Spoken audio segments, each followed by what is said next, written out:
Today, I'm going to show you the new export workspace in Adobe Premiere Pro 2022. Now that you're done editing your project, you want to mark your in points and out points on your timeline. So go to the start of your timeline, hit I, go to the end of your timeline, and hit O for your out point. Up here at the top, you can either click on Export, or you can hit the shortcut key Command or Control M, and here is the new export workflow.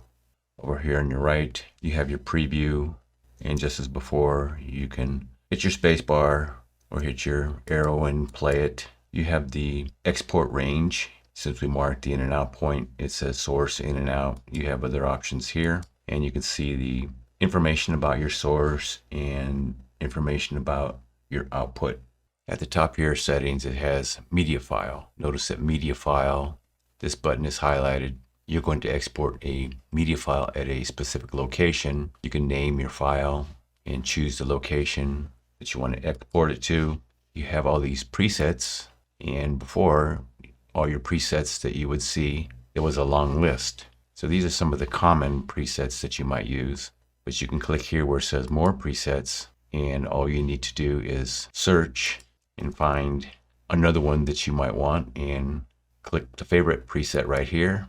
You have system presets, custom presets will all show right here in this window. So all presets, I've made this YouTube 4K Ultra HD as another preset that I favored. I'm going to say OK, and now it is in this list. So you can keep on adding presets to this list. So in this case, I'm just going to export my video to this location with this preset. I have all my formats here, H.264. As before, I would click and make sure that video and audio were going to be exported. If I wanted to see all the information that I used to see before about the video, it's here. I just twirl down, and right here, if it says more, you can click on the three dots, and you have all your values here that you used to work with before.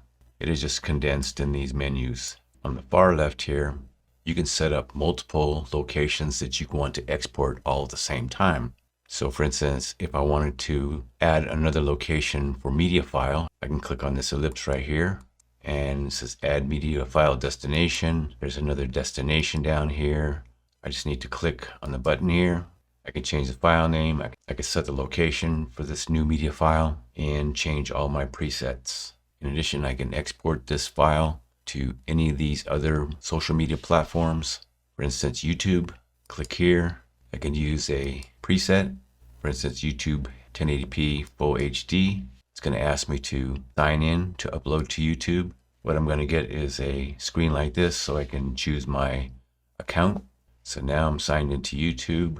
Here I filled out everything as an example. I'm signed into YouTube, and you can put in your normal YouTube information, channel name, playlist, title, description, tags. There's a custom thumbnail, and you can just hit export.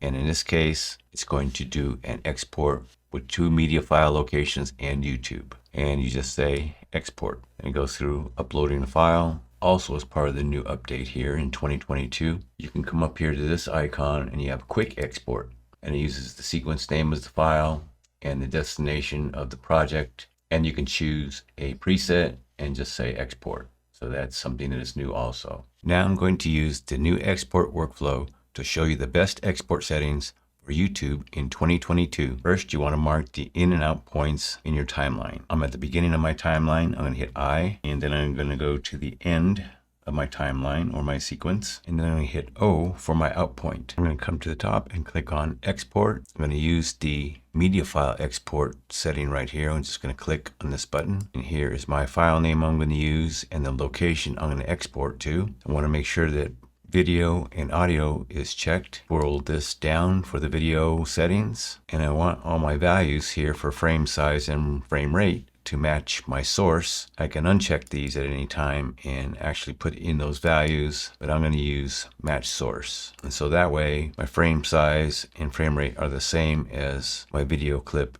in the sequence. I'm going to click more and make sure render at maximum depth is checked. Also use maximum render quality. I want hardware encoding because I want my export to go fast. Next, I want my profile to be high, so I'm going to uncheck this and choose high for my profile. I want my level to be 4.2, so I uncheck the box and I can set my level to 4.2. My bitrate settings, bitrate is going to determine the quality of the video, and the target bitrate is going to determine file size. So VBR1 pass, we're going to use that. We're going to use a target bitrate of 15. With audio, I'll just twirl this down and show you these are all default values and they will work just fine. Now, so I can reuse all these values, I'm going to come up here to preset and I click on this ellipse and I'm going to say save preset. I'm just going to call this best YouTube export settings. And so I say okay. And so that is my selected preset. Next time I want to use that,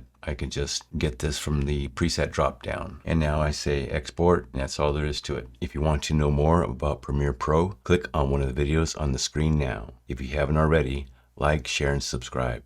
And remember, it's never too late to learn. Thanks for watching.